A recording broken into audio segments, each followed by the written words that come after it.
Recording. Set up taller. I'm starting to get lower in this camera shot. Yeah, lower by the second. Hang on a sec. What? I'm just looking at our feed.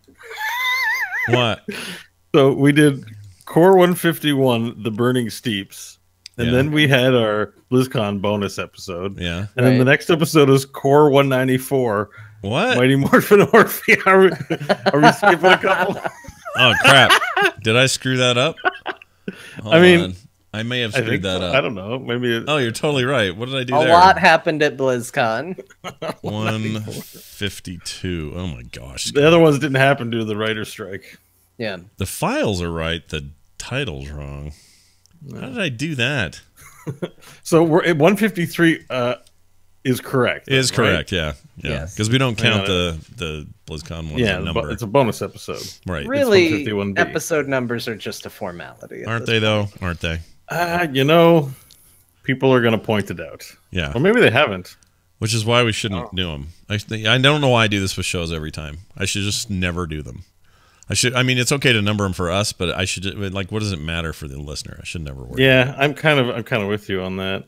Well, maybe we'll stop. Where we number them, but it's like maybe we'll just stop put what it's about. Maybe this is it. This could be it. This is the end of numbers. We've come to it. Here it is. Finally, we can be rid of those pesky numbers once and for all.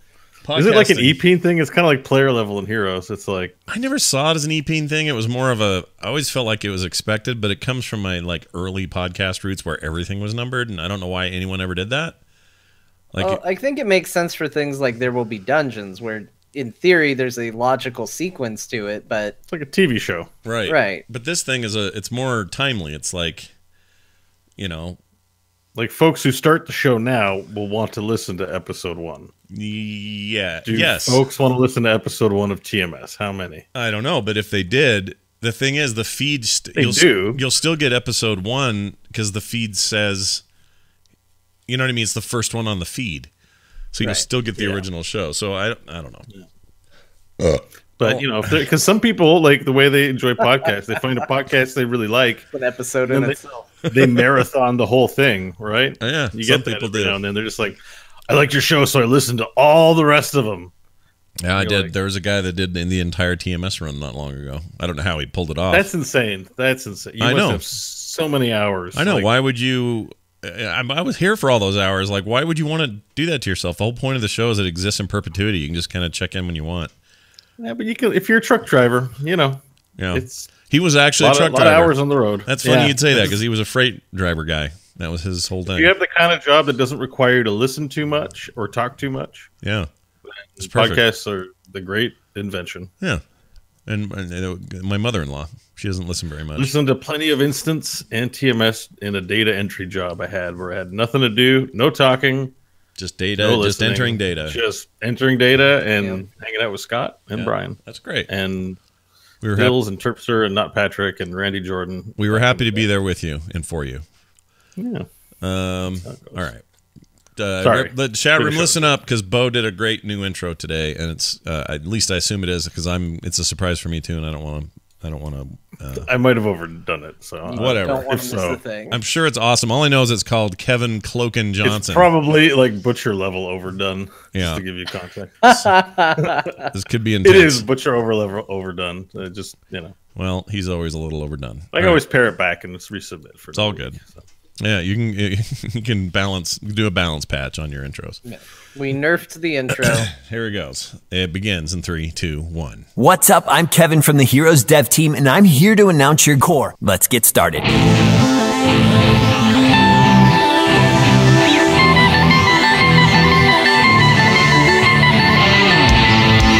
Welcome to Heroes of the Storm. Get ready for battle, and don't forget your talent. This is core. Good work. Enemy slain. Ooh, baby, it's a triple. Ooh, that guy didn't read the patch notes. Rampage. Nice. Woo, mega kill. Hero of the Storm. Feels good to be gold. That's really good. You undersold that again, Bo. That was great. That was super good, man. Undersold by Bo Schwartz. My favorite, though, was the first core where it did sound like somebody else showed up to play. Yeah. I'm here to announce your core game. Yeah, that was part of the aesthetic. Also, he didn't say core in a way that sounded natural. Yeah, it's either that or is, right? You gotta have. You were saying the other week that you have trouble with people who don't enunciate the word is, so you can get a this is core out of somebody. I spent an hour before the show today looking for a good is. Yeah. Well, and I'd already found a good this, and then when I found the good is, the this didn't work with the is. So it was like, this is core. And then it was like, this is awful.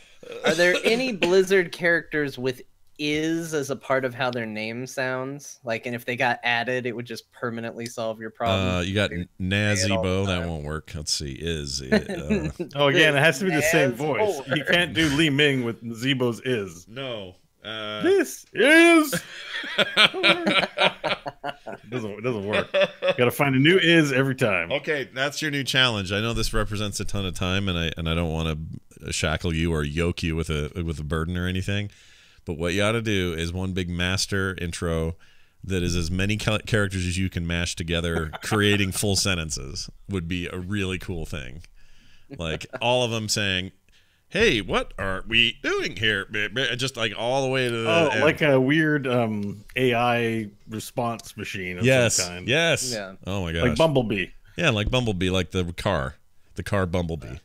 Well, like from the Michael Bay edition. Yeah, of Bumblebee. sure. Yeah. In the show, I never understood that. I think I have some sort of like hearing disability. I never understood a word he said. Well, you mean in the show or in the movie? In the movie, when I don't they think did you were the mashup. I don't think when you were they put supposed everything to. together, I couldn't follow it because the problem is I recognized some of the clips, so I expected whatever was next in that clip, and I stopped paying attention to what they were trying to piece together. Yeah, I think I did too. I never really got much out of him there. But I am weirdly this is a total side note, non-Heroes related. I find myself strangely drawn to this new Bumblebee spinoff movie. It looks good. Yeah. Kind of and does. I've been hurt before, but it does look good, right? Yeah. There's something about it. The fact that he's consistent with the Michael Bay-ness, not directed by Michael Bay, in this case might be a plus, and he's a Volkswagen Bug again. Mm-hmm. So that's cool. You don't have to show off your hot new freaking Chevy Camaro anymore. You can just be a normal car again. I don't know. There's potential there, and it's got that, what's her name, Haley Steinfeld or whatever her name is, that was in True Grit. She's a good little actress there. So is that who that is? Yeah, that's who that is. She's a little more. Let's see, how do I put this? She's kind of gone the whole Instagram girl kind of thing these days. So she's very different than the sort of down home country cowgirl thing that she was doing in True Grit. But I think she's really good. She was very effective in that movie, and she could really pull it off. So maybe here it works. I don't know. I say this all very tentatively because freaking we have been burned before by the Transformers property. So maybe it's good, maybe it sucks. And also, what's his name's in it? The wrestler. John Cena. John Cena is in it. Yeah. John Cena, that guy, he's in it. Whatever that means. Whatever that turns out to be. So we'll see. Importantly, though, we got to swing it back around to Heroes of the Storm. The game I have played... There have been really only 2 video games I've played since I got back from BlizzCon. Heroes of the Storm and Diablo 3 for some reason. So I've kind of been bouncing back and forth, and since Orphea hit this week, I've been playing her a lot. And I have what I think to be some very non-incidental news about Orphea and her effect in the game, but I'm just going to share this anyway. In the quick matches that I've played with Orphea since she came out yesterday on Tuesday on the public servers, if you do her Q build and you play it well, you can turn anybody salty on the other team. And I mean anybody. So the beefiest tanks who don't really know what to do with her yet, or don't have the teammates doing the team play needed to get her out of your face, her Q, scooch up, Q, scooch up, Q, scooch up, hit him with higher DPS, auto attack, all that stuff will drive a man mad. And you could see it in the faces of the likes of Mal'Ganis and even a Muradin character or player that I played today just seemed just completely annoyed. Now I can't talk to that guy. He's on the other team. I have no way to communicate with him. But I could just get this feeling that after a while he was going to just avoid me. And he did. He quit trying to do anything with me. Because what would happen is he'd come after me thinking he was going to live forever, and I would piecemeal him down until he was almost nothing. Maybe somebody would come in and help him, and then I'd start dashing the other way, but then I'd come back in, get another Q slap on him, do it a couple of more times, be obnoxious, then scooch out again, out of range. His dwarf toss is on cooldown all the time because that's how he was trying to keep up with me, and I would kill him. Like 3-4 times I killed this poor Muradin, and he was fine Muradin. It was no problem, but he probably wasn't used to whatever she brings to the mix, and it felt really great. So I just want to say I believe this to be law, that if you really want to turn the other team salty, especially tanks, play Orphea, go Q build, and make their lives miserable. Have you guys found that to be true at all in your plan? I would agree with that. I tried to get experimental with her build. I tried to kind of mess around with what I was doing because at BlizzCon, I kind of only played a couple different ways. The first game, I just didn't know what I was doing. I was just throwing stuff at the wall, and none of it was good. And then I kind of found what I liked, and it was sort of that Q build, a little mix of some W in there, but mostly Q. And I really liked it, and I thought, well, let me experiment a bit and try some new things. I tried new things. I didn't like it. So it's been mostly Q and W for me that I've been focusing on for her, and it's been real good. Do you find the toilet is just not really that much of a factor in most fights? It's not for me anyway. I feel like I shoot it out. It's too easy. For our listeners, the toilet is E. Sorry.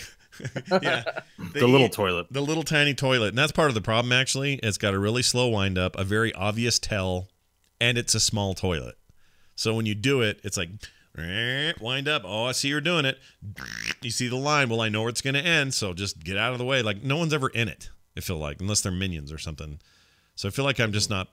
Either I'm not using it at the right time. Maybe it's only good in the chaos of a team fight. Maybe I'm just not using it enough in conjunction with somebody else's stuns or something, but it's not going well for me. Bo, first of all, what do you think of the toilet build, and then do you agree with us on the Q build? What is there is a toilet build? I don't know. I feel like it's still early days for her. I feel like a lot of folks, I think it's just a phenomenon with heroes. New hero comes out, everyone gets excited, they get a build they like, or they've calculated out, and that's what they're trumpeting. I think no matter what the build is, she does a lot of damage. Yeah. She, I think, is most analogous to Jaina. Jaina is like, does different things, but all of her buttons kind of just do damage. Yeah. And that's kind of what Orphea is like. All the buttons do damage. But I think the dread or toilet is, it's very telegraphed. Now, it does damage on the way. So if you want to at least get a bit of damage, you can toss that out for poke. Kind of adds some damage to clear, which is nice. But the dread one is, because it's telegraphed, really seems most useful when you're going to wombo, like Ring of Frost style with her. Yeah. Or if you're trying to, like you said, poke Cursed Hollow, for example. It's pretty good at stopping captures and stuff, or is interrupting that stuff, because everything else she does doesn't have that great a range on it. The Q is good, but the range isn't like exceptional by any means, and her auto attack is no better than, I don't know, it's like Li Ming's auto attack. It's just not that big a deal in terms of range. So her biggest range is the toilet, and I feel like that's a good way to stop people from channeling. But other than that, I just don't find it to be. Now there is a slow at the end, right? It's a 25-second slow, so you might toss it out to try and get lucky if you're chasing down. And I've used it in a few spots to actually peel for teammates. Like if the teammate's trying to get out, you can toss it. It's like a zone control, kind of like Blizzard. Like it's like the enemy the teammate you're trying to protect, and there's a little space where you anticipate where the enemy team's going because they want to chase them. So they're usually trying to take the shortest path. So you can find that spot just ahead of them, lead it, and get the slow off. So it's got its uses, but yeah, it's not the big sexy of the whole thing. No, which to me is the Q. When you said 25-second slowdown, you meant 0.25 seconds. 25%. Sorry. Oh, gotcha. Okay, just making sure I was hearing that right. For 2 seconds. Yeah. I was going to say, otherwise that is the best slow in the history of the game. 25 seconds is pretty good. No. It's 25% for 2 seconds. Nice. Yeah, I've for builds for me, it's really been I've been playing with the Q. I've just been pumping into everything into Q, but there are some interesting talents at different tiers that I'm looking to play with. I'm not at all settled on things except for Crushing Jaws is what's it called? That's the one. That's the tier with Eternal Feast. No, Crushing Jaws. It's the quest one, right? With W. No, Crushing Jaws is the ultimate that closes them up. Sorry, I thought you were talking about a talent because there's a whole tier of talents that doesn't have any Q in it, so you kind of have. Go 7 for and else. 7. Yeah, just 7. Just 7. Yeah.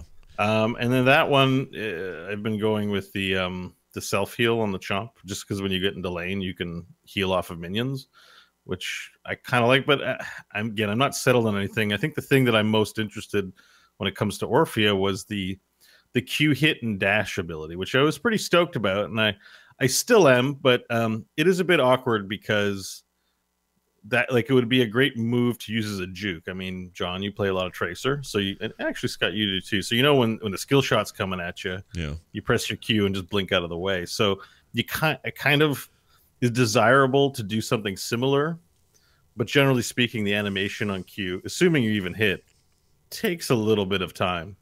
So by the time you get the hits, you don't always, if Arthas Howling Blast is coming out, you might get the hit, but you might not move out of the way in time. So I kind of wish that animation was a little sped up. Yeah, it has. You can actually cancel it. I think we talked about this previous show, but you can cancel it pretty easily without meaning to. I mean, so if you think just the move, if you hit Q for the original hit, and then keep moving immediately after you hit Q, you see the projected, you see the direction indicator, and then you hit Q. Or you click to activate, you can stop that and get out of the way by accident. And maybe you want that on purpose in some cases, but to me it feels like that windup is a little long. Unlike Jaina, whereas if I do a Frostbolt with Q, it's immediate. It's like lays it down. Even if I'm not on quick cast, just like goes. There's no way to sort of miscast it. This thing you can if you're not thinking about it. And once you pay attention, it's not that big a deal. You kind of just have to train your brain to make sure it gets off before you move. Otherwise, you meant to hit and forgot, or it looks like you forgot and you didn't get the... Now they're out of range, so you can't get the hit, which means the lower cooldown, which means you don't get the scoot. So it's kind of weird. Yeah, there's some weird thing with it. I take a damage reduction on the Q just so that with an increase to its hitbox. Yeah. I find there was a couple of times where I felt like I connected with the Q, but I didn't, and it might have to do with the verticality of the animation.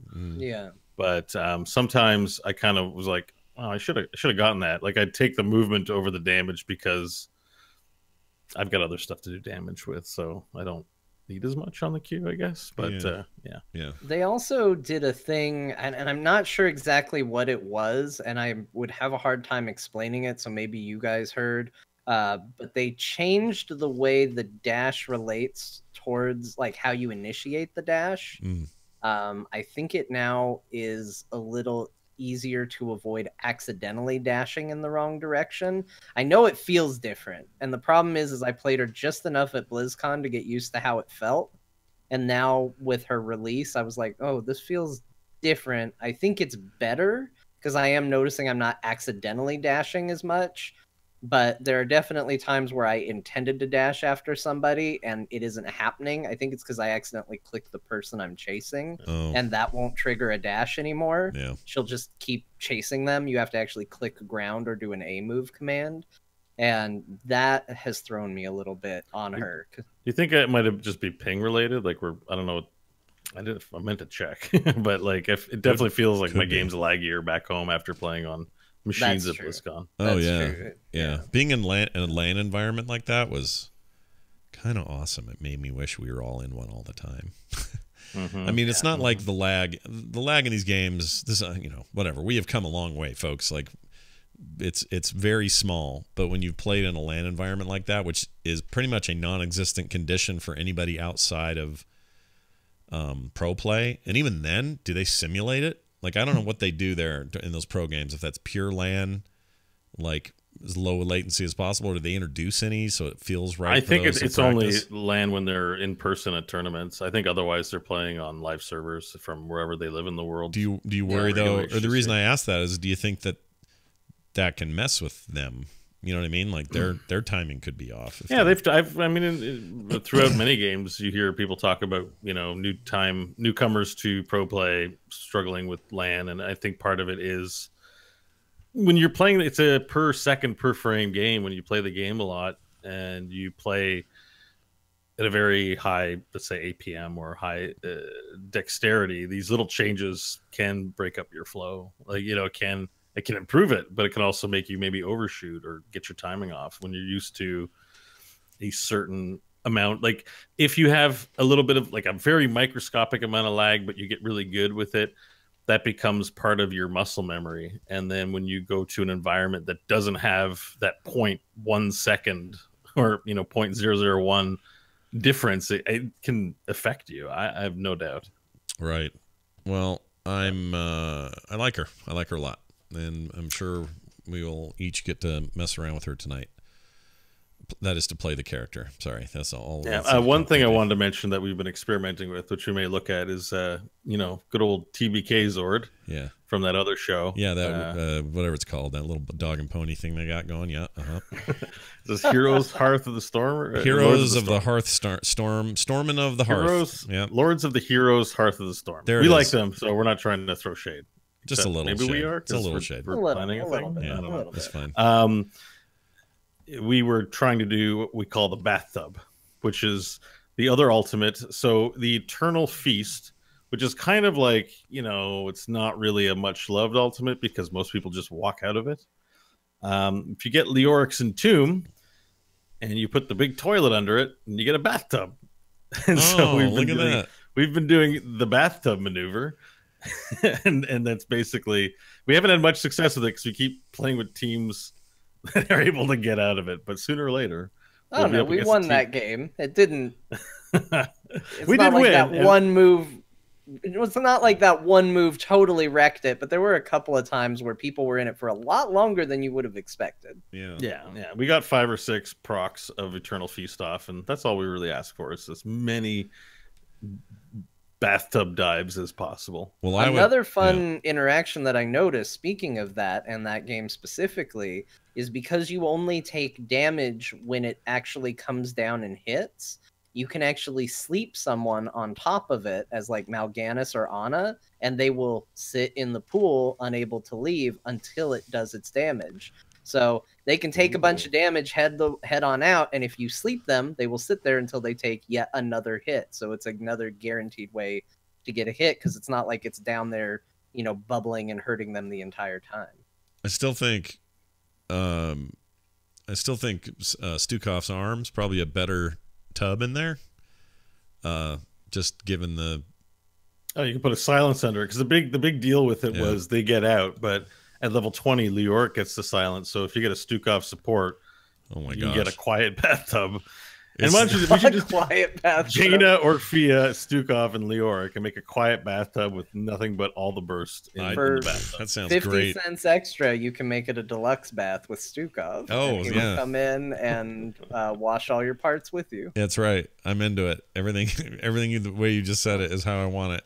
Actually, maybe we'll try that tonight. When you do the bathtub combo, Kevin Johnson comes out and says, "Rub-a-dub-dub, bitches."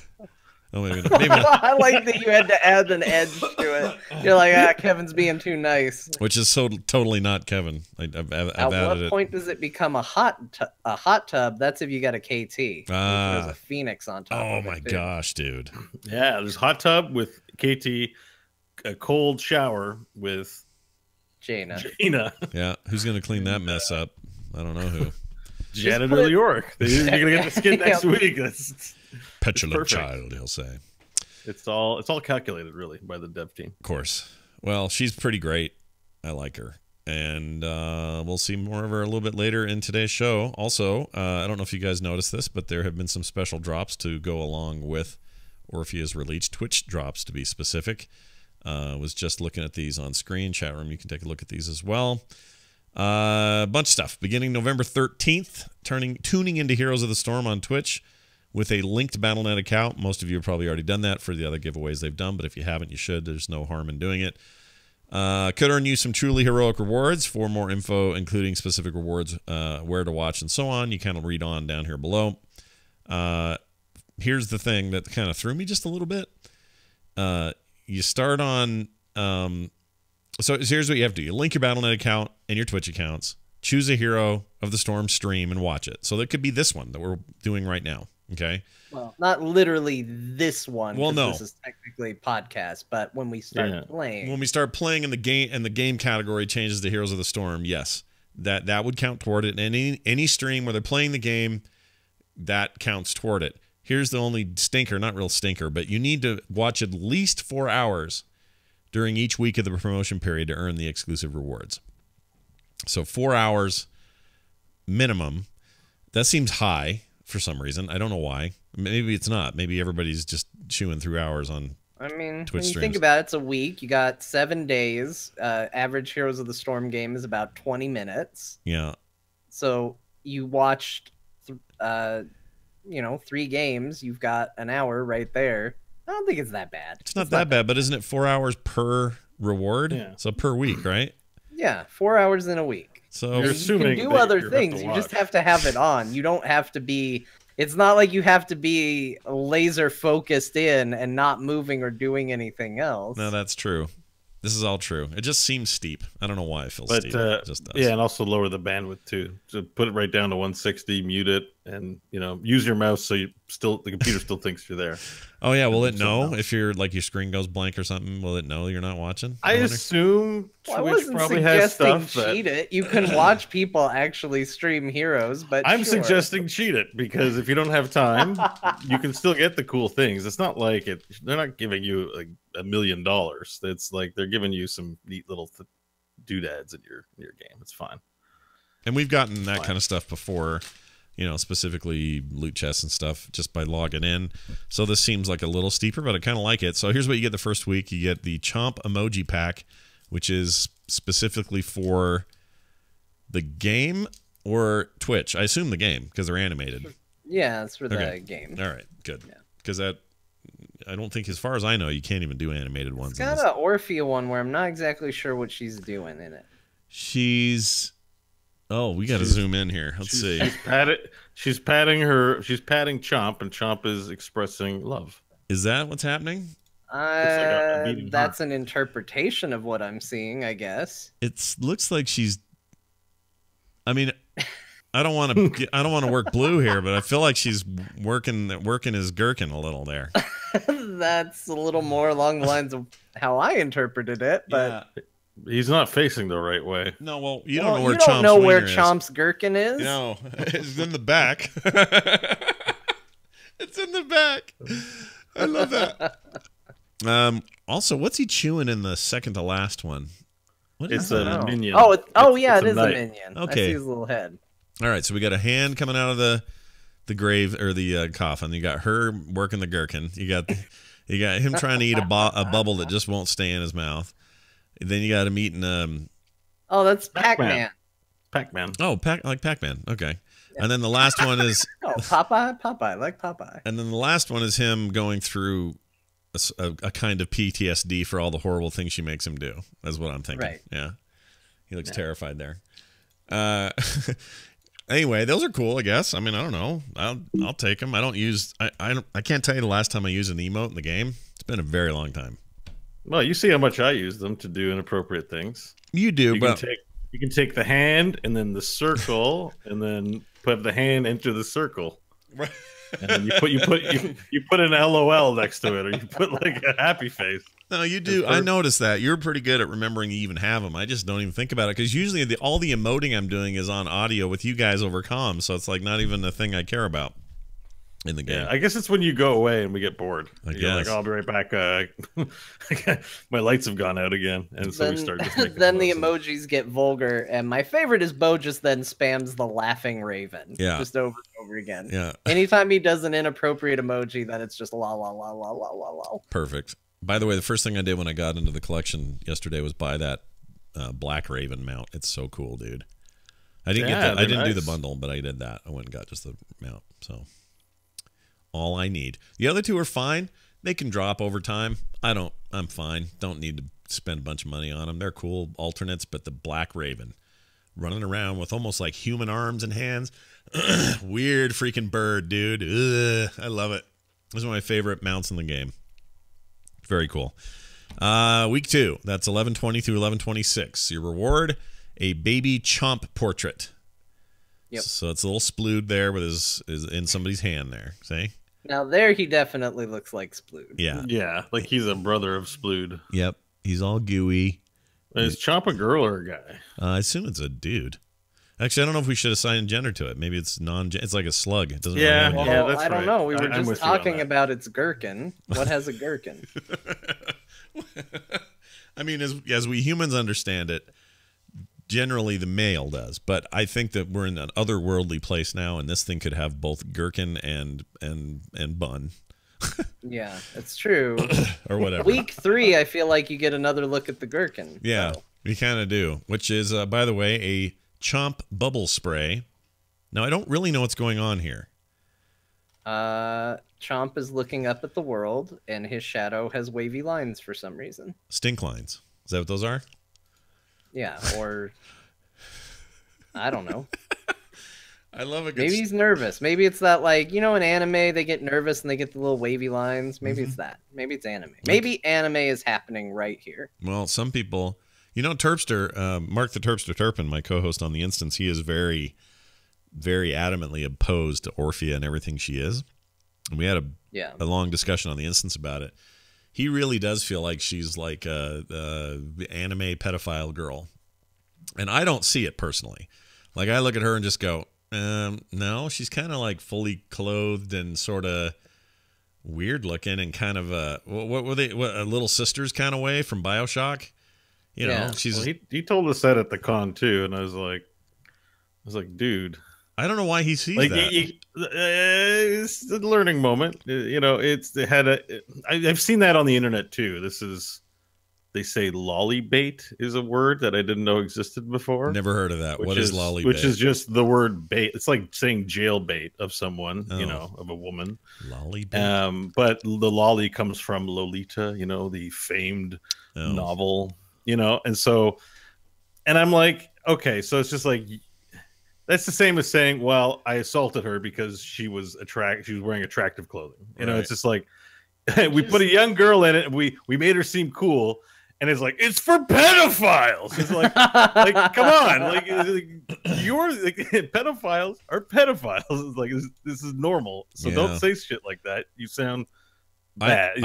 I think the minute she had big anime eyes was when people decided to go that way, which is a whole other kind of people classifying something because one day their internet slammed into a pile of hentai porn, or however you say that word. And they were like, tentacles and naked people. She has big eyes like they did. Therefore, pedophile character. Like, I think they're just jumping to conclusions. And I disagree with Terpster on this. I think he's smoking the crack. He even told me, he says, well, maybe it's because I have daughters and I'm overprotective. And I said, well, I have them too. And I'm not really feeling this with her. She's just, you know, like, I think Li Ming could use some extra articles of clothing. But I don't really get this. Like, we should ask Terpster, like, where do you stand on Li Ming? It's like, you know, he's always fawning over Jaina. And I'm like, on the show, it's like, come on.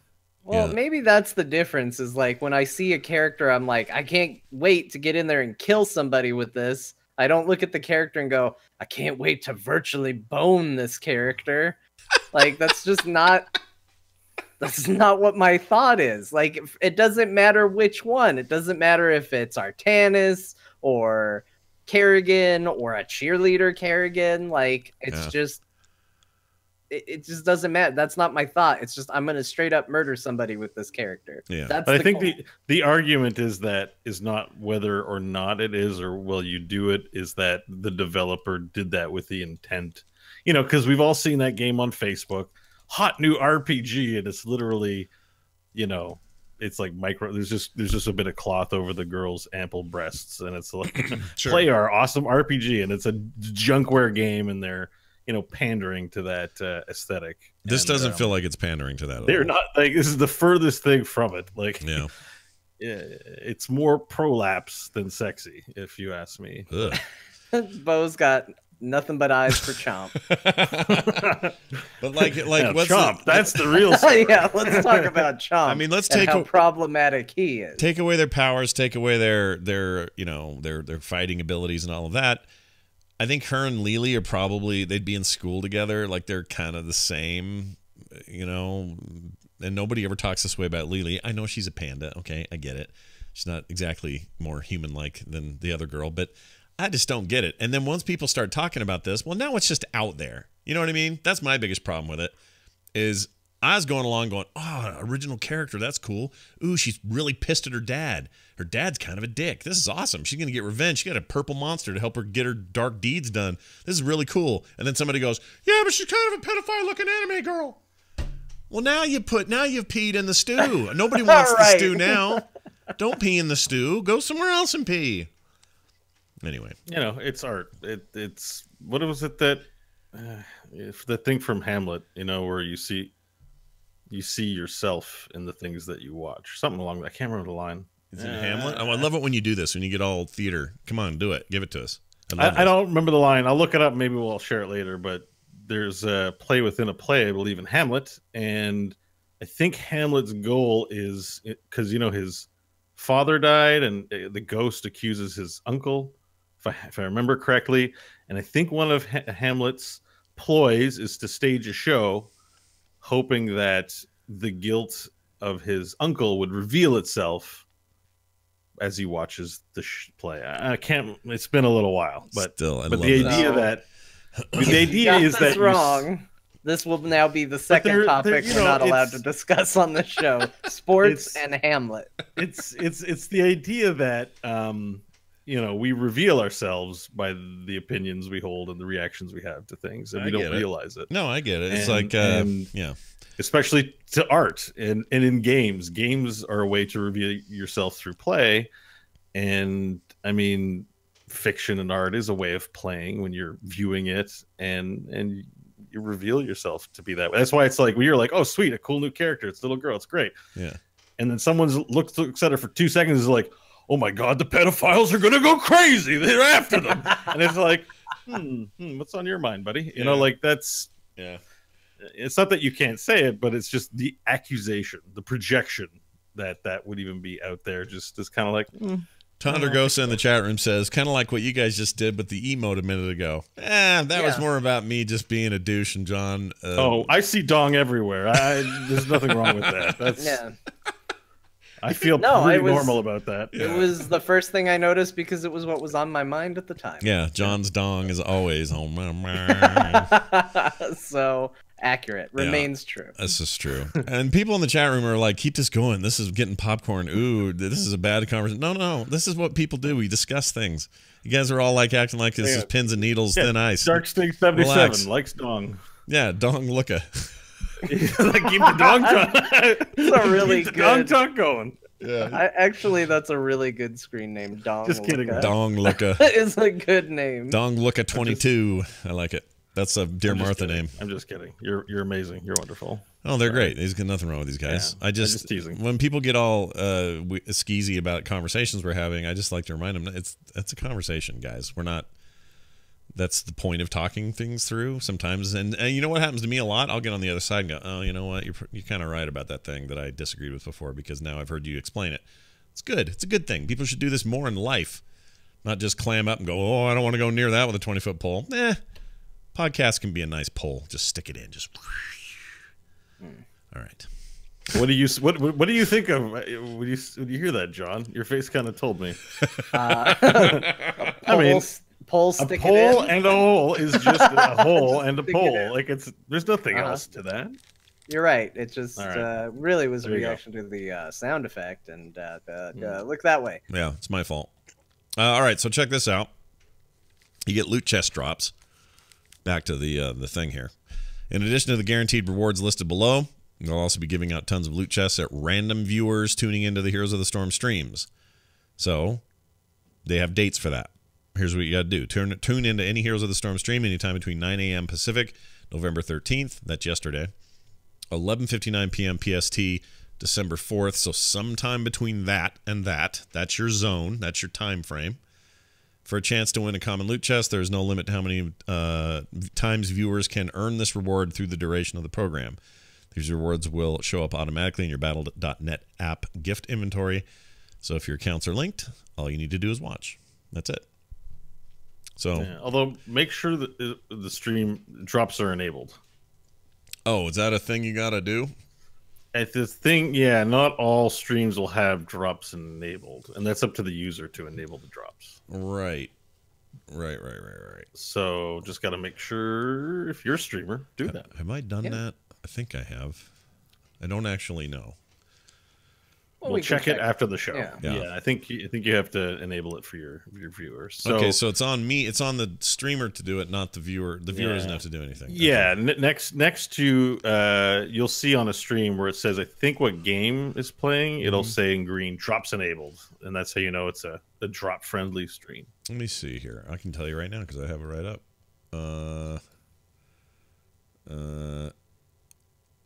I don't see drops enabled anywhere.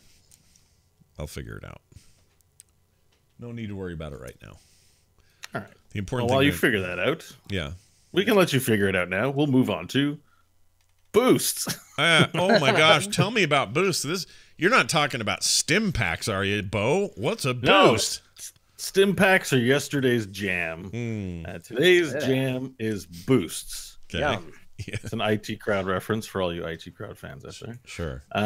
Yeah, it's they've changed already. It was quick. It was like the week after BlizzCon. It's already in here. And so first of all, explaining boost once again, it works the same way that stim packs worked, but you get additional XP of 5% per player in your match who also has a boost, including players in the enemy team. So there's up to 9 other players. That means a maximum of an additional 45%.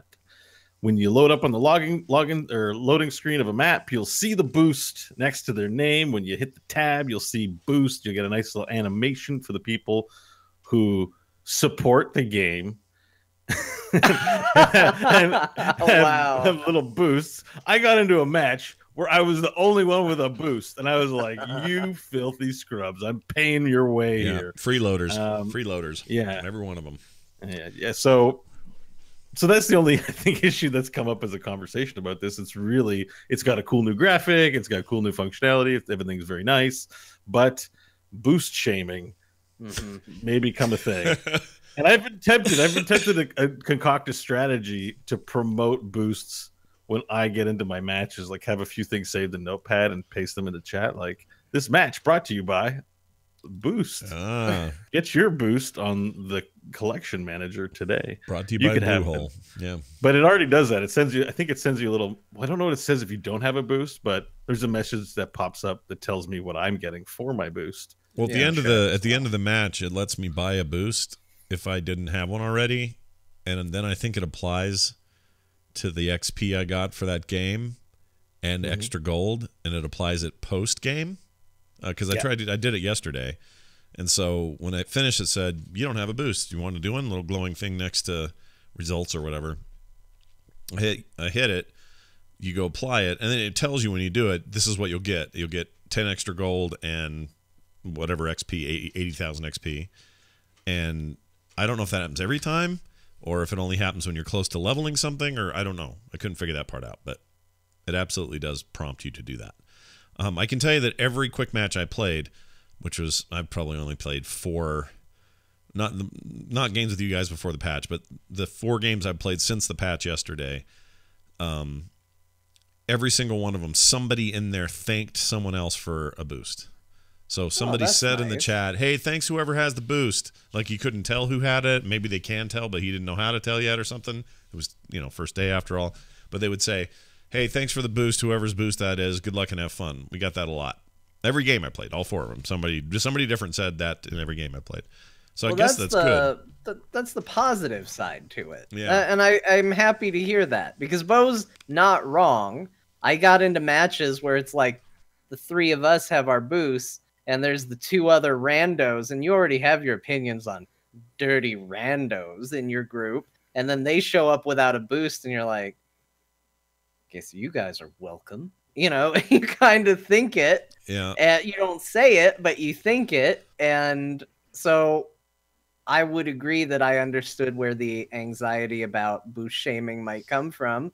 But I like this positive twist, the idea of thanking people who are providing boosts.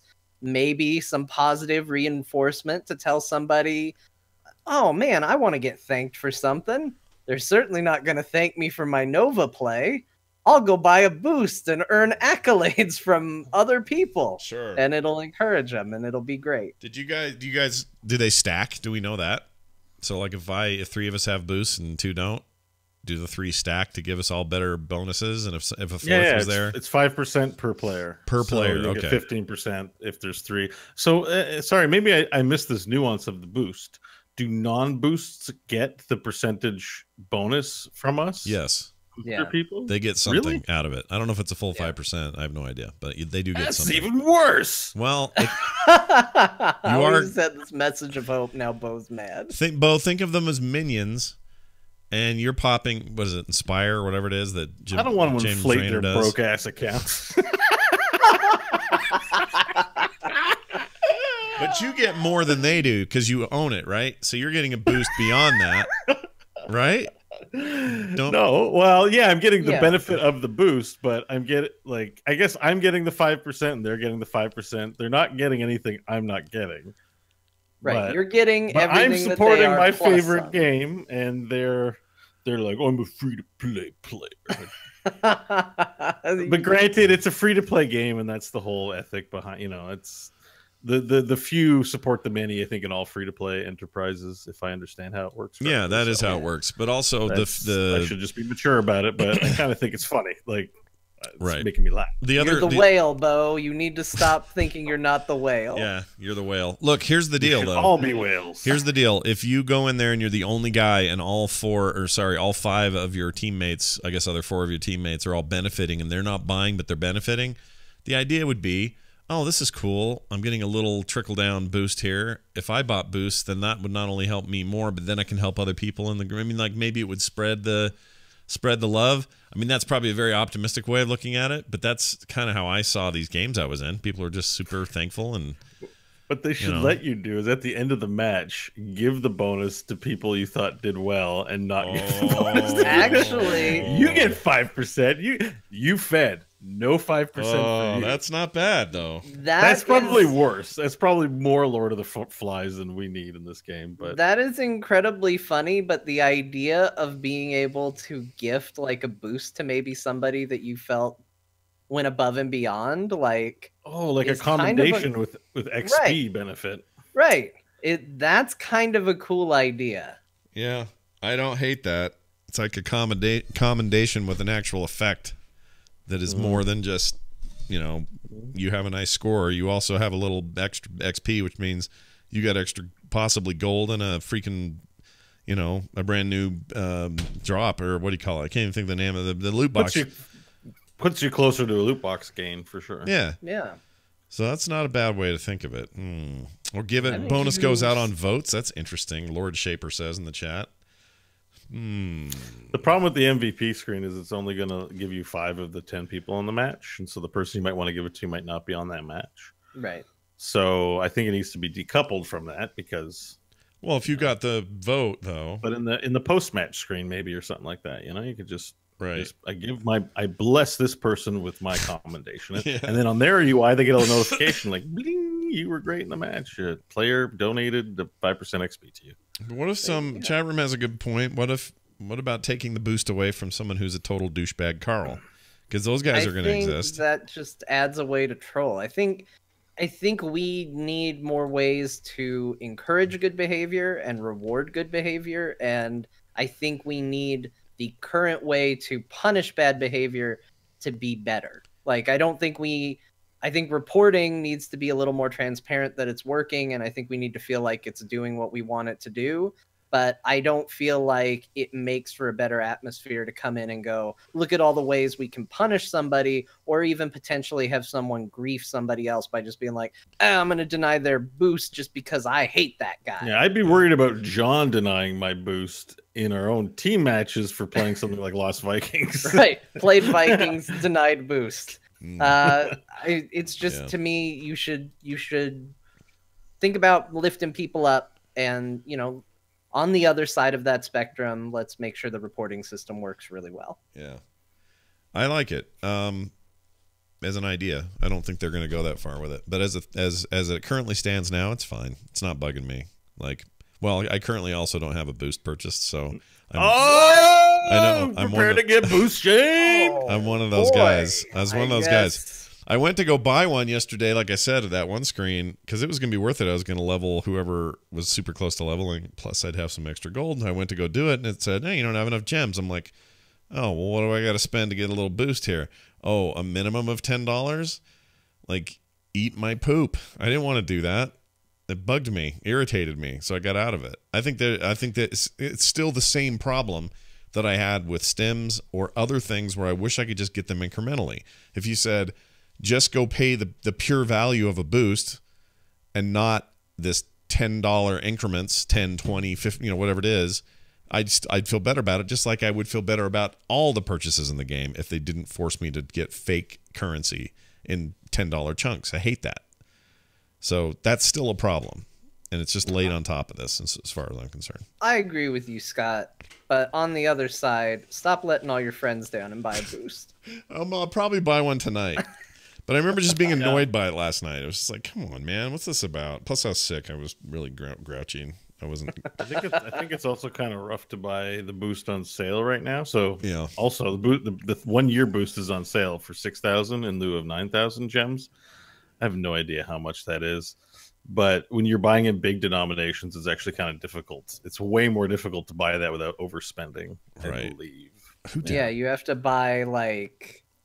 You have to get creative with your gem purchasing and make multiple transactions rather than just saying, I want this, because it's either you overpay and have gems that, I guess hang around until you need them, maybe, or you have to get creative and figure it out, and that's no fun. I actually completely agree with Scott.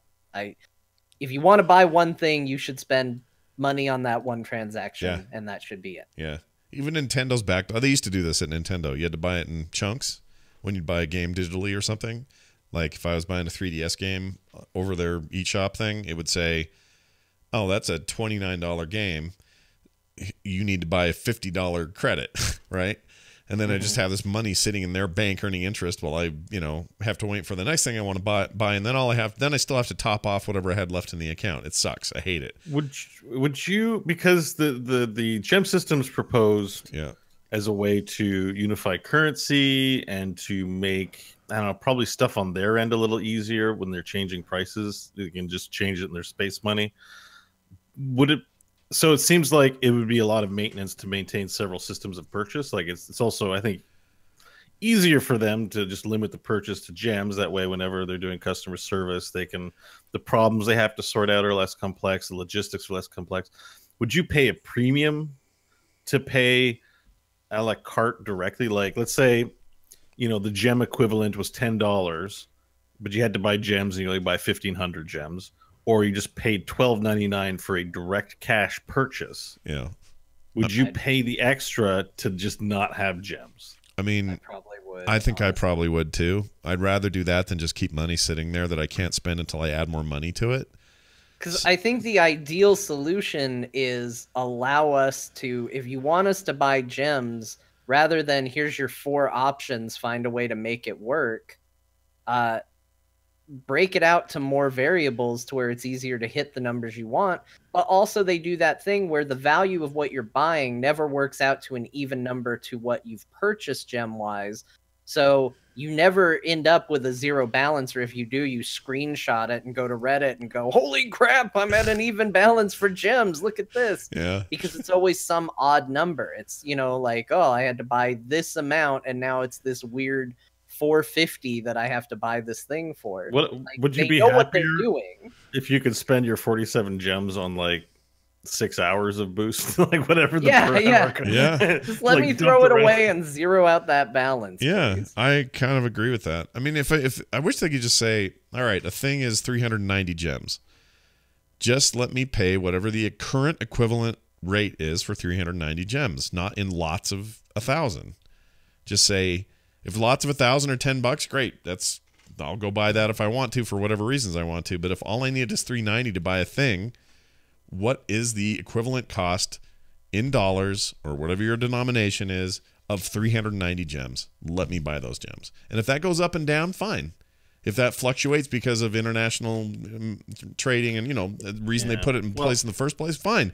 So I'll pay a little more than one time, a little less the next time, but I just want to buy those many gems. I don't want to buy them in lots. I actually think the problem, so here, this is stuff I don't know 100%, but like, let's say there's that 390 gems you want, Scott.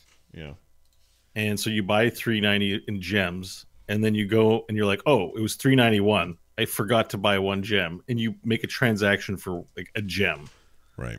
Now you've made 2 transactions. Now, if I understand correctly, I think sellers pay credit card fees for transactions back to the credit card folks. Right. There's really a loss for people who are buying like tiny amounts of gems. Like, I'm not sure, or maybe it's like 2% of the sale or something. Like, it has to be like a usability case business wise, because it seems so simple. Just let me type in the number of gems and let me buy it. Right. But like, they're dealing with tens of thousands of transactions per day. Like, how many? At what point is that losing money? Or, you know what I mean? Like, at the same time, I can kind of see it from the other side where it's like, this is a mess for us to deal with. But then your point is just go back to real money purchases. Yeah, just go back to money. I guess it's, Tell me that a thing is $10 and I'll pay your $10. Tell me something's on sale for $3.99 and I'll pay $3.99. If that has to go up or down depending on market conditions, I mean, that's market. That's fine. We have landed on one of the major reasons I hate mobile gaming. And maybe now is a better time than ever for Blizzard to take as many steps away from mobile gaming messaging as ever before. Maybe now more than ever. Yes. I see where you're going there. Yeah. Yeah. I think that's yeah, I don't know. I mean, they obviously haven't released much in the way of their plans for a game that will not be named today. But when they do, I hope they've thought a lot about that. If we end up with like 5 currencies, I'm going to kill somebody. I have no interest in that. Do you want to bet money right now that Soul Shards is a currency? Oh, gosh, dude. No, it's not going to work. I mean, they got to be scarred for a real money auction house. They can't be doing weird stuff like that in Diablo. It can't be too weird. Even if you're like, they launched a mobile game, that's tone deaf. If that's your camp. And the way they announced it was tone deaf, it would be like they have raging deafness if they repeated what they did with Real Money Auction House that's tied to item purchases. It's just got to be content unlocks. Yeah, it can't be like buy gems and unlock skills. Like, if it's it won't be like that. There's no way they do that. Like, like a lot of other games do. Like, I was playing this dumb little game called Battlejack. I don't even know why I was playing it. And it's like you can evolve cards so that you make them more powerful, but like they're impossible to evolve. You have to spend money to do it. Yeah. Like, that's predatory. That is game directly influencing. Like, Blizzard doesn't have a history of doing that. You can say what all you want about loot boxes, but they are very fair of keeping it cosmetic only. Right. Or to like wing unlocks and Hearthstone and stuff like that. Like, they've never done, you might say their pricing's egregious, but they've never done anything that's, really bad like we've seen other mobile games do. So I have no reason to believe Diablo Immortal's gonna all of a sudden be a sea change for them. Like, I agree. That's what do they call that? Especially now, bell ringing or something. I just feel like it can't. If it's that's. Well, I'm calling it now. Gold, soul stones or soul shards, and donuts. Those are the 3 currencies. Donuts, sweet. Yeah. How would you like this complete set for your Johanna character? What would you want to spend $100 on?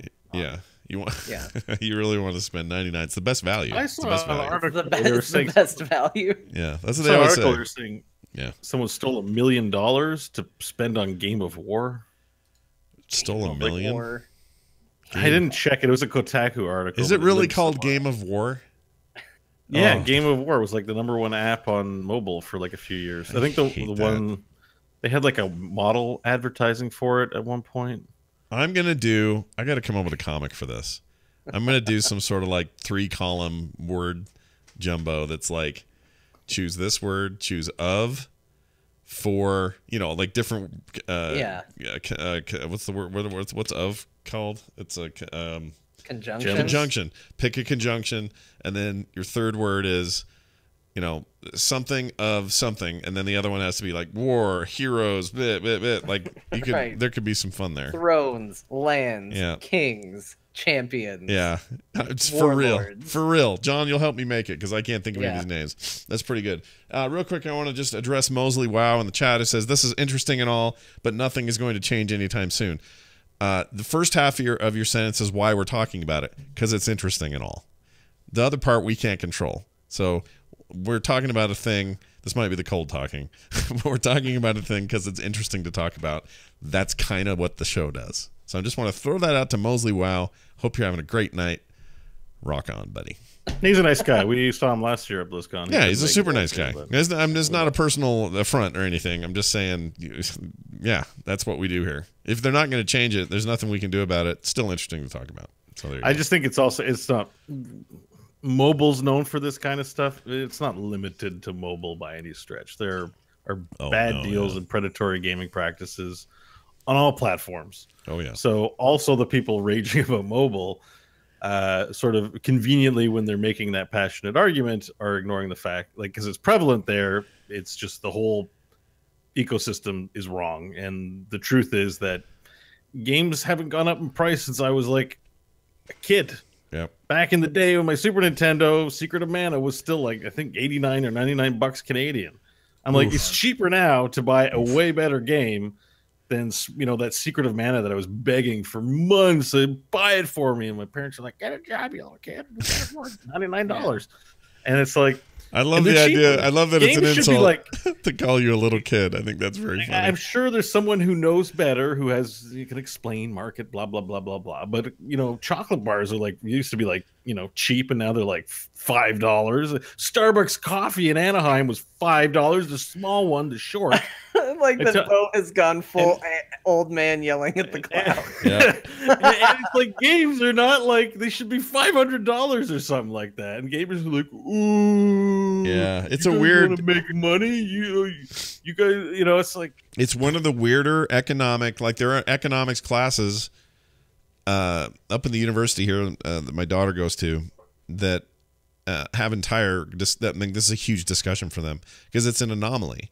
Normally you have the normal inflation, you have regular rates of increase, you have all of that. But in games, they haven't. And that's why they keep trying to do end arounds. It's like, well, what about a season pass? What about DLC? What about episodic? What about free to play with freemium this? What if it's cosmetic? What if it's more than cosmetic? Like, those are all attempts, some successful, some not, some predatory, some not, to circumvent the problem you're describing. And it is an anomaly in economics. It's weird. It's super weird. Like, movies cost you more to go see a movie now than it used to. Other forms of entertainment cost you more than they used to. Or at least it's sometimes in the aggregate, it seems cheaper, like get Netflix and you get all this content, but that's also a newer model, and Netflix tends to go up over time. So video games are weird. They're weird, and they're locked into people's brains as if this thing is more than $60, I'm out. And that's really hard to break. Like, it's like nothing else in economics. It's really weird. But I would also say, on the flip side, not that this accounts for all of that, because what you said is definitely true, but also part of the reason why those N64 and Super NES games were $80 was because they were on a cartridge. Now, so many of our games we get digitally, and they're still the exact same price as the one that had to have all that plastic printed and microchips and discs eventually later than that. Now, most of that stuff has gone away, but the price didn't go down. Right. So that's a case still going down. Even with the less, like, I don't know. I don't think. You're right. It's cheaper to distribute games now, but I don't. They've been able to eke out a little bit that way, right? Like, in a way, digital has served them because they were like, well, we're having a hard time getting prices up in any other way, so we'll artificially do it by, this is a lot less money for us not to have to manufacture a bunch of discs, cartridges, chips, or whatever, and just do it digital. Absolutely, that earns some of their profit back, but it still doesn't, it's not sustainable. Like, at some point, like a developer like id with their world-class games usually have a new engine. Like, those things should be dropping, like the new Doom or whatever, it should be dropping for like $300. bucks. Right. They can't do it. Right.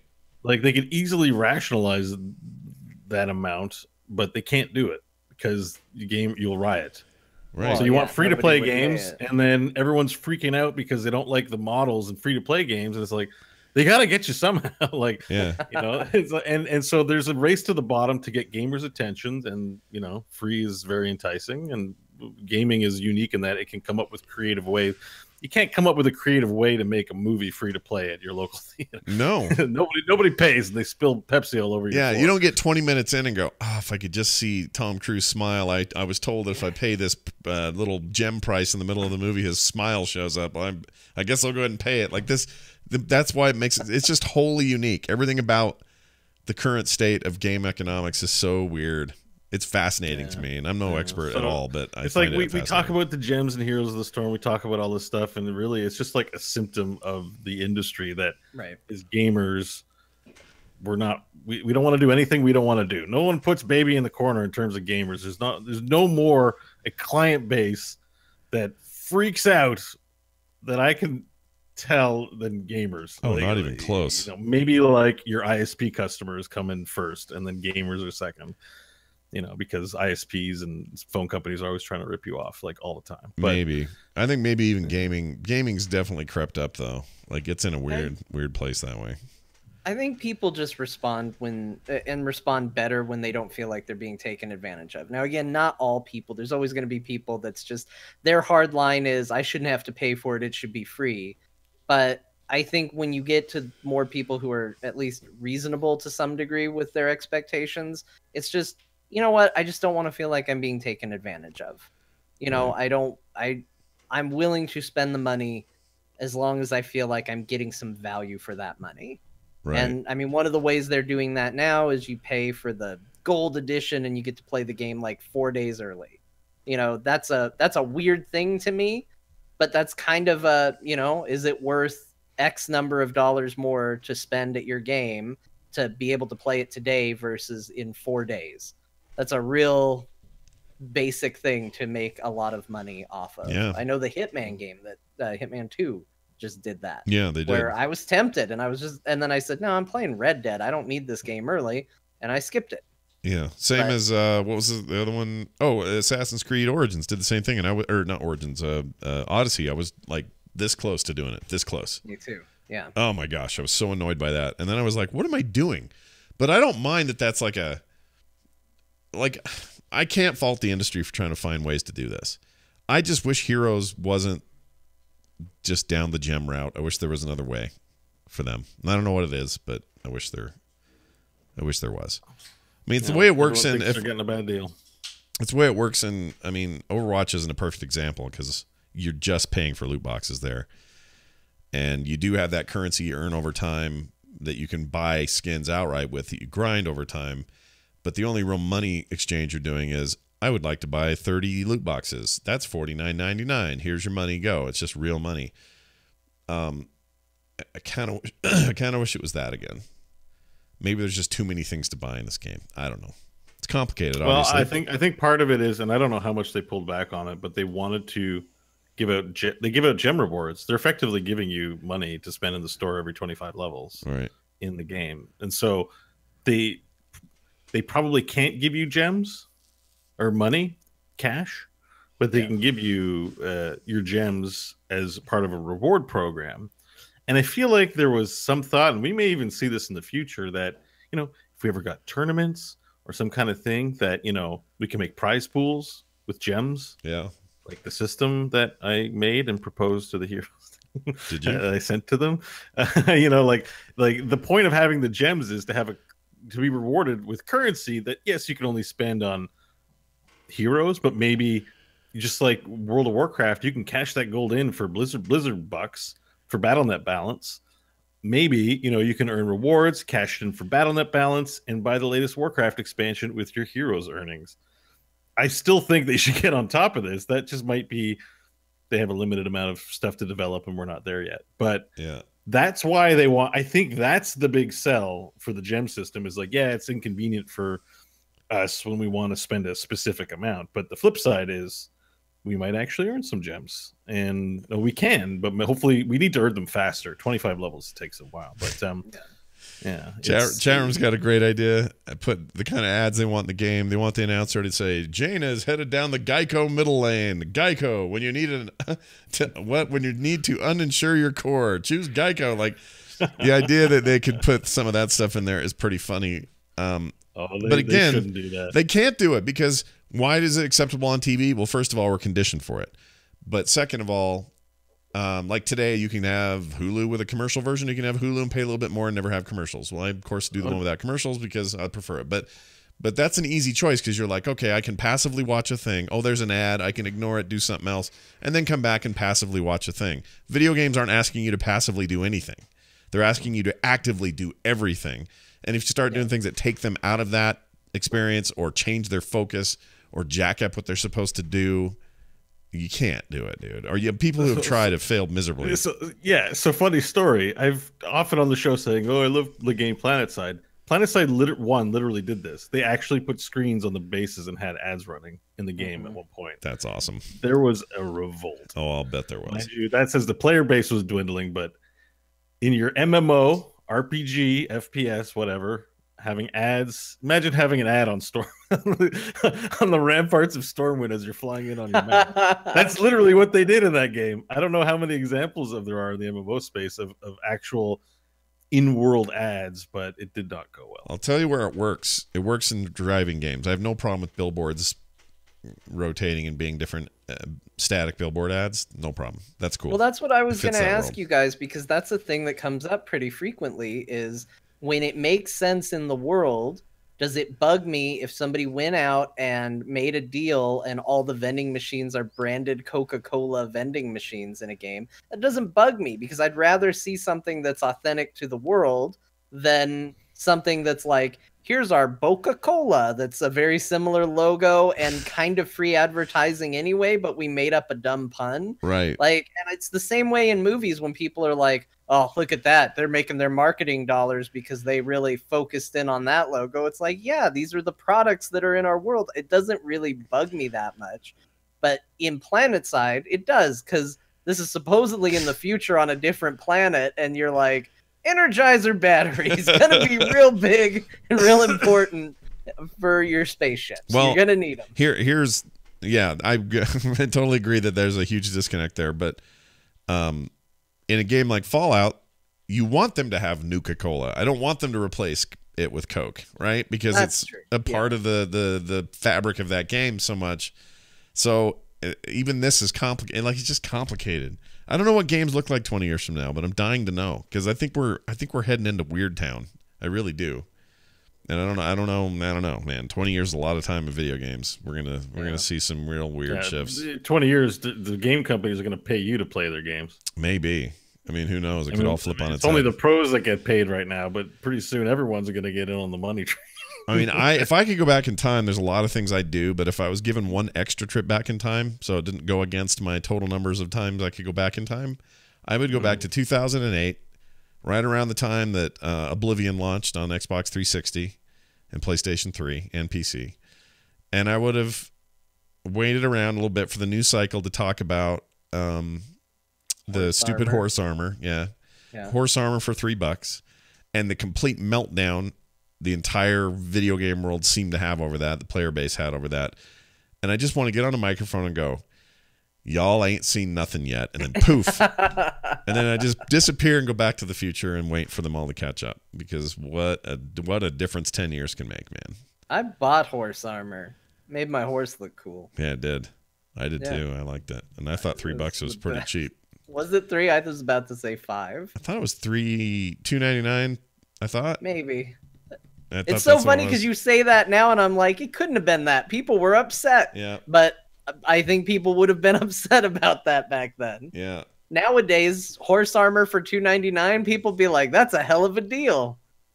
Yeah, it's funny. I just think that if we think that's a weird transition in 10 years, just imagine what it's going to be in the next 10. It's going to be crazy. I wonder, I always think about when that day is going to be, if it's going to be VR where someone's going to make a best in class, because it's like they're undercutting each other, right? Like Right. that. Ultimately, game companies, someone offers a game for 20, the next guy offers it for 19, Steam offers them for 18.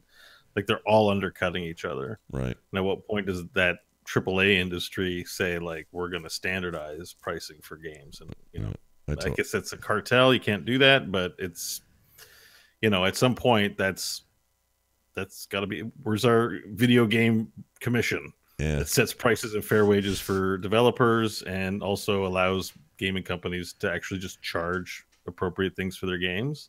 Socialism. And not just race to undercut everyone. Oh, my game's free to play. My game's even more free to play.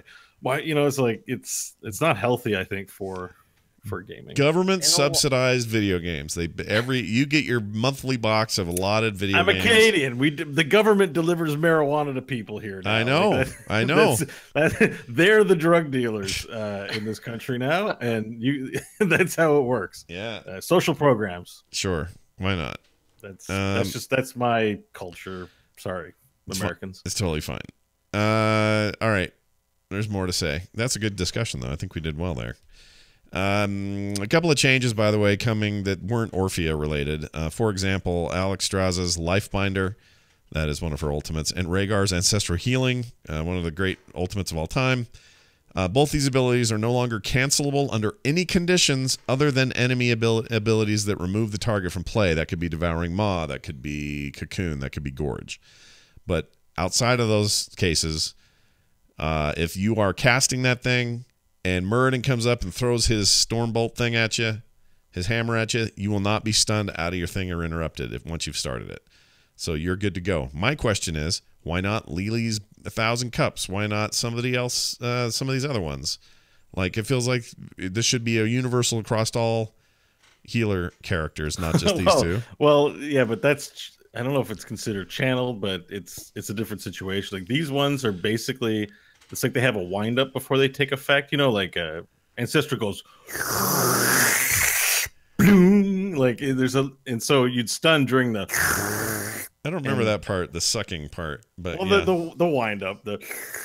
Bo hears it differently than we do.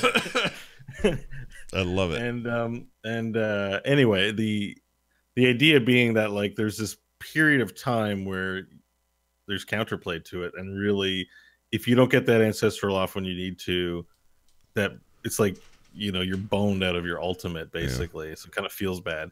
Lily, I think it's mechanically built in that she's got to tactically stay in a space to heal people, but stay away from being stunned. Like, right. So I feel like that gives Lily counterplay that we need. I don't want cups that can't be canceled. Also, didn't they make a change not too long ago where the amount of time the cooldown is on or whatever is based on when it would get interrupted? I feel like there was something Lily? they did with, because can't she run it for a little bit and turn it off? I feel like that same rule applies to stuns if she gets stunned. No, that is actually true. They gave her a I don't know if it's just a cooldown thing, but they gave her a shorter cooldown if you get interrupted. And I'm sure that's the same if I cancel it mid go. But this still happens on stuff. Because that ult is really crummy sometimes. Yeah. Yeah, it happens on Mal'Ganis. It happens to Moshpit still too. You could be dun dun, dun bing, and it's during that, and then you get a 10-second cooldown. It's not like you can use it right away. It feels bad. Right. But yeah, on Mal'Ganis it feels worse, definitely. Well, everything feels a little worse with Mal'Ganis. He's great though, and I think he's a freaking hoot. He seems to be the most hyperactive jerk in the game right now. Just like this freaking guy, just up in your face. Sleep now. Just an a-hole. I like him, though, a lot. Dragonshire got a change. Dragonshire has received updated Battleground art, including an updated Dragon Knight. New look at some of the Realm Lords under new announcers, Orphea, Ka, Nethys.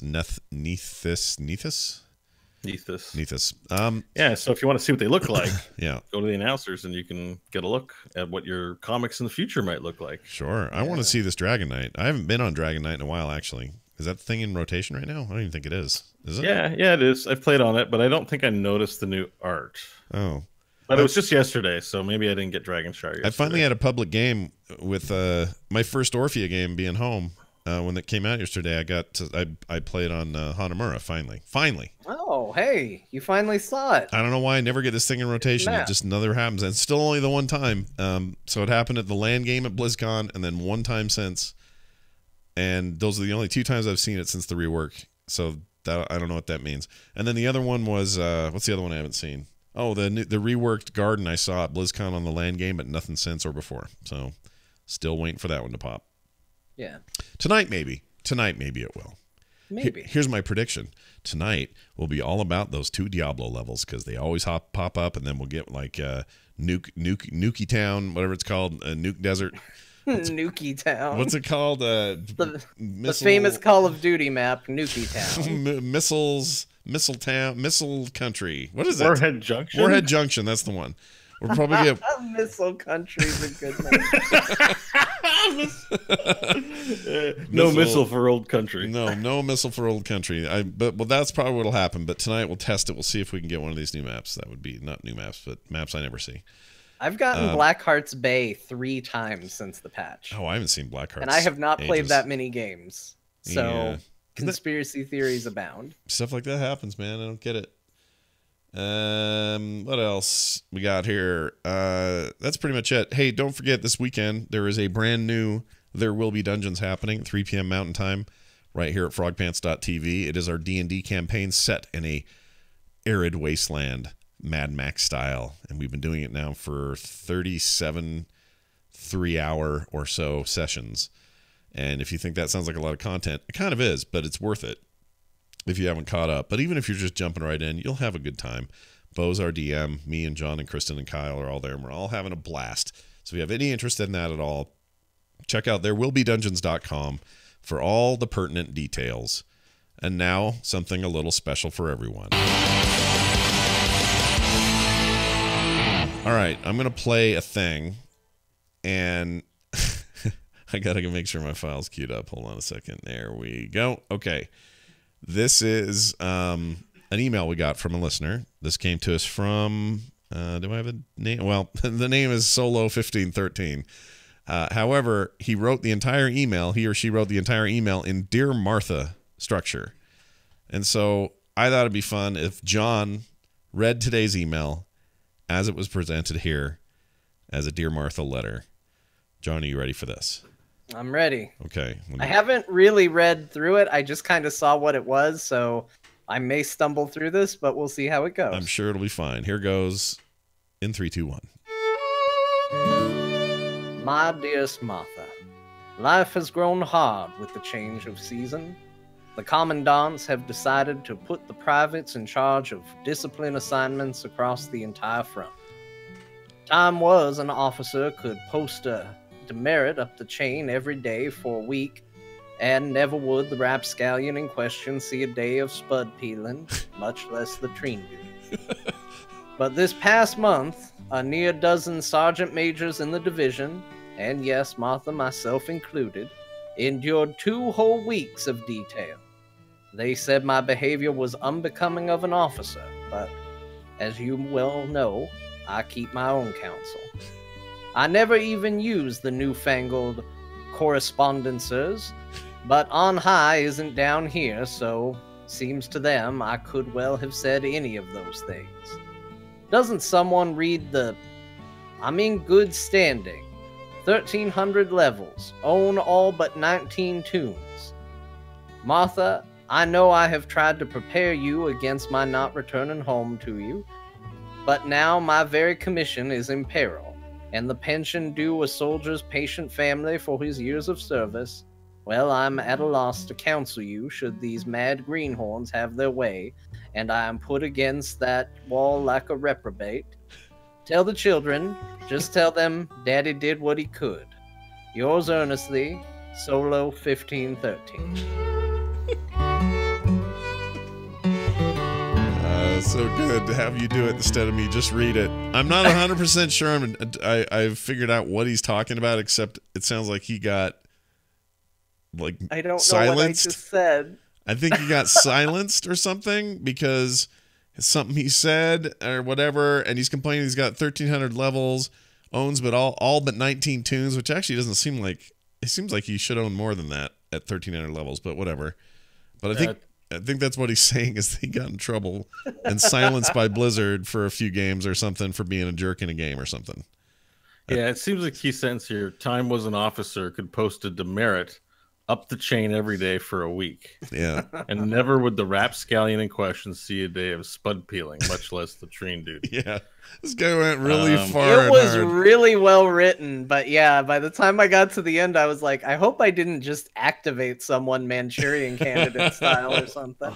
What does a posted demerit mean? I don't know. I don't know how that works. Telling somebody to uninstall? I mean, I think that's what it would equate to. Like, yeah, right? A posted demerit, because there isn't any actual demerits in the game, unless Blizzard... Like you write an actual letter to someone else in your army to be like, you suck at army. Oh, maybe it's reporting. Like, if somebody reported you every day for a week, nobody would see any sort of penalty for it. But this past month, near a dozen sergeant majors in the division, and themselves included, endured 2 whole weeks of detail. So they got like a 2-week... 2-week timeout. Something... They probably got silenced. Their behavior was bad. Yeah, they probably got silenced. Blizzard, with enough reports, or they think it's a legit report, they'll silence you, literally mute you from talking to anybody. Here's what I will say to you, Solo 1513, at the end of my Dear Martha letter. Yeah. I don't condone being toxic or mean to people in the game.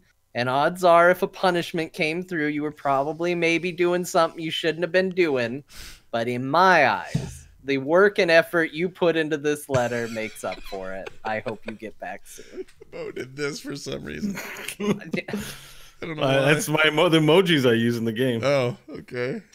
Yeah. I don't know. Also, I did it to make John lose his concentration. I was looking over there. I saw it out of the corner of my eye. I was like, oh, don't look at Bo. Don't look at Bo. Don't look at Bo. That was fantastic. Well, if you liked that and more of the dumb content we create here on the show, I have so much good news for you. There's a way for you to support it over at patreon.com/core show. And if you want to be just like our emailer there, you can send your own stuff in to core@heroesforyou.com. Heroesforyou.com is our website. You'll find everything else you need there, including the stuff I just mentioned. So it's all in one place. Super easy to get to. Heroesforyou.com. And don't forget to follow us on Twitter. Core Heroes, John_Jagger, Scott Johnson, and Bo Schwartz. And a reminder that we will be playing some games after this, checking Orphe out and doing our stuff. So hang around if you want to watch that. We'd really appreciate it as well. Thank you all for listening. That's going to do it for us, for me, for John, for Bo. See you next time.